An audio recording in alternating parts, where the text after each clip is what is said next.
All right, what's going on, y'all?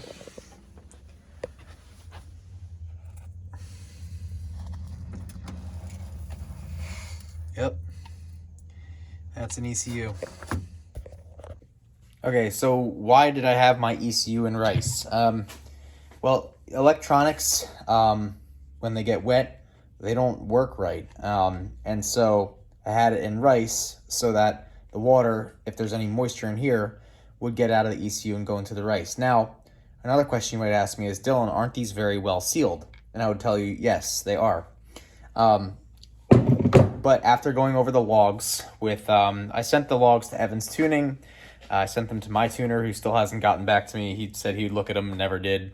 And I sent them to my buddy Pete Theo, who's never looked at the software before, but has built cars with Motec and Haltech, and has built cars with, DSC transmissions or whatever they put in BMWs, and done crazy swaps. He's a really talented builder. And he was like, there's a periodicity to a flat line in your logs where it's flatlining every 2.5 seconds or so. And he said, as you drive the car in this lap, he said, it clears up. And I said, well, that's totally consistent with what I was seeing in the car. And I said, my floor looks like Swiss cheese. And last time I got water up in an ECU was in my H4 setup.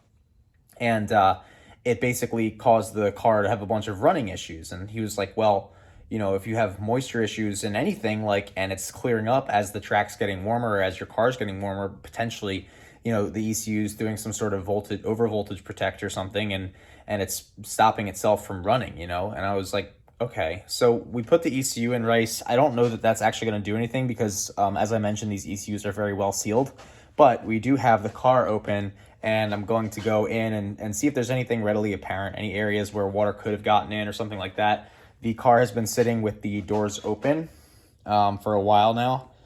So, hopefully that will allow any moisture that might have been in the cockpit to get out. So we're going to start by basically, I'm going to go look in the car real quick, see if I can find anything readily apparent, because a lot of my harnesses are hanging really low, and see if there's any spots where water could have gotten in, potentially into the OEM harness where it plugs into the jumper harness. And then I'm going to probably take a heat gun, blow out any areas that are suspicious, and then I'm going to try and clean them with a with like a dielectric spray, and I'm gonna use brake clean, and then and then I'm gonna try and see also if drilling and installing my fire system resulted in damaging any lines, like when I was drilling for my brake sensors and I drilled through wire harness. So okay, so as you can see, the wiring harness hangs pretty low. There's also a relay up here. So while everything else is waterproof, that relay might have also gotten wet. So we can test the relay if we'd really like, but you can see there's all these wires that are low hanging. And it's really just the aftermath of me installing this, a long time ago. And then you can see the floor has a bunch of holes in it. There's a bunch of holes along here where the old seat mount used to be. So I'm gonna get in here. I'm gonna take out this this easy up, and then I'm gonna go in here and see if I can, notice anything readily apparent. There is see that large loom right there? That's actually a plug and play harness for the AEM ECU. So I'm gonna disconnect that, clean the OEM ECU connections, and then we're gonna try to fire it up. The AEM ECU has been sitting in rice for probably a day now, full day. So yeah. All right, so I definitely found something interesting. Whether it's the cause of the problem or not sure, but definitely not good. All right, so as I mentioned before, when I put this car together, I kind of rushed it. No surprise, because my life is busy as usual, and I was trying to get my stuff in time for the AEM contract so that I could have my car running and be in compliance with the contract and service my customer. And so I got it together as fast as I could, and that's why there's this rat nest down here. Okay, so one thing that I was worried about was, okay, so this right here and this right here, these are flash wires. So you can flash the ECU with these. So I'm sure that would have something to do with maybe water getting in there if the tape that I used to cover them up had holes in it. And there were some holes in the tape. It wasn't perfect, but basically I taped them up to prevent this exact issue from happening. This is an OEM part of the harness. It's not a big deal. It goes into this This is for OBD1 reset so that you can do diagnostics on an OBD1 ECU. But what I wanted to show you guys is, so this is the OEM body harness, and it's pretty rough, as you can see. Not terrible at first sight, a little rough, but it goes behind this ECU stand right here. Ready? So if you look here, there appears to be a cut wire. So I need to peel this back. I need to repair this wire. And then I did pull the relay. So this relay goes up underneath the dash, and I pulled it just to let any connection, if there's any connections that are wet in there, just to let them dry out. I'm probably going to disconnect all these other connectors as well to let them dry out because they are DTM. So if water somehow magically got in them, even though they're sealed, then that will help that. I don't think that's the case, but you have to be, you know, we're kind of like shooting in the dark here and doing our best. So yeah, so we definitely have to repair that. That's bad. So I can see how that could cause problems for sure. I don't know what wire that is, but there's 3 of these connectors, and they go to the ECU. So let me see what the factory service manual says this small one is for right here, and it might give me an idea of what's cut. All right, I looked at that manual, and that small pinout, that has CYP, CKF, TDC, so all of the sensors for the distributor. It also has power. I'm not sure that that's what's causing my issue. Is my eye red? I think my eye's red. I got pink eye a little bit ago after I got my LASIK eye surgery, and it yeah. But anyway, so yeah, it could be that it's losing signal there. So we're gonna fix that wire. I'm gonna disconnect the rest of the wires. First I'll label them, I suppose, and then yeah, we'll go from there. All right, so as I mentioned, you know, I really was not sure that this would be the issue, and I still don't think it is, but so this wire is actually a ground for this grounding sheath, and given that it's a grounding sheath, I'd imagine it's for some sensors that are susceptible to automotive noise. So if this is grounding and then not grounding or getting wet, maybe that could throw things off. So what I think I'm gonna do is I'm going to get some additional copper wire and just kind of like wrap it around this ground because it's still intact, as you can see, and then get it nice and tight, I guess. Maybe solder it, I don't really know. Probably talk to Zephyr, and then I'm gonna tape this up like it was before, and hopefully that helps. But yeah, we're gonna look. So it's around the blue and yellow, it's around this white and brown, I think it is. Blue and yellow, yellow and green, blue and green, white and blue. And there's an orange wire in there too. So I'm gonna check out and see what those are. Maybe it's signal for the distributor. Okay, it didn't fix the problem, but I'll show you what I'm dealing with. Okay. Whoa. Okay.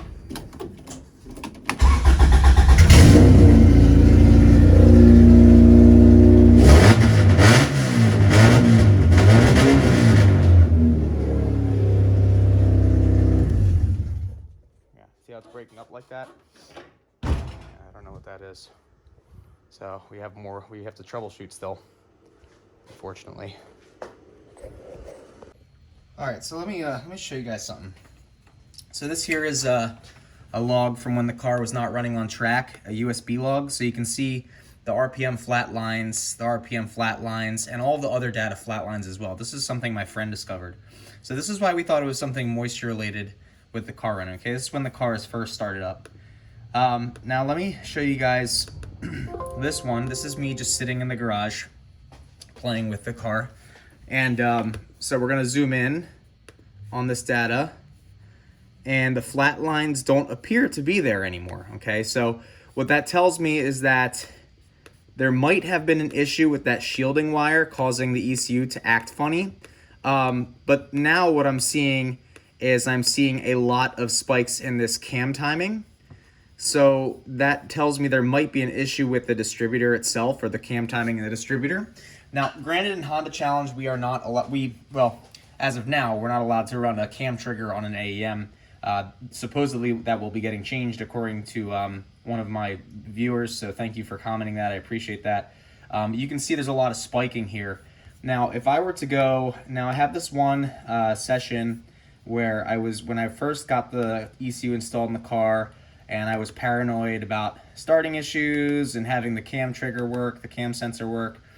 I basically went and let me see if I can get it for you. I went and did some pulls up and down my up and down Mexico Street, and not like hard pulls, but just kind of like drove it up and down the street. And let me see if I can find it for you. Under the downloads, if we go to drive up and down street, and you go yes, you'll see that the cam signal does have spikes in it.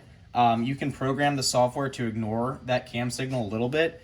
So you can see there's spikes in that cam signal. But however, when you zoom in, and let's go to the part where I rev the car up. So here the car is revved up to 3,000 RPM, and the cam timing is at 11 degrees, 10 degrees. And then if you go to a spot where I rev it up a little higher, maybe over here, let's see, I rev the motor up to like about 3,000 again or so. And again, if you zoom in, the cam signal is pretty stable. Again, some spikes down low, but not a huge deal. So what that's telling me is that potentially we are getting some cam signal issues. And so I have a couple of options. I can go and try to re-shield this wire. I can take this aftermarket distributor off, put the OEM one on, and see if it changes it. But I think I'm going to put the OEM one back on and see what it does, see if it helps anything.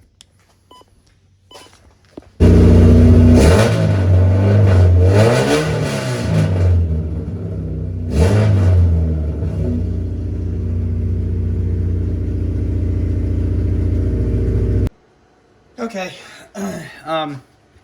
that seemed to work. So we revved it up, and you can see that that cam timing is right where it was before. Like, you know, before when the car was not messed up. Stable, revving up to 4,000 RPMs. It sounded strong. Started up, sounded a little bit rough, honestly, when it first started up, but I'm hoping that was like a fluke. So we may have like, it's turning around, it's getting there. It's getting there. It's getting there. Hello, my beautiful followers. Hello. It seems like it's working. Knock on wood. I can't really drive it around. We know that the plugs were fouled. We know we put a new distributor on. We tested the new distributor just now with the harness repaired. So we repaired the harness. The new distributor didn't work. Then we tested an OEM distributor, and now we're getting a signal that looks normal. That's a used OEM distributor. So hear me out. Shielding bad, plugs bad. Could have had something to do with it.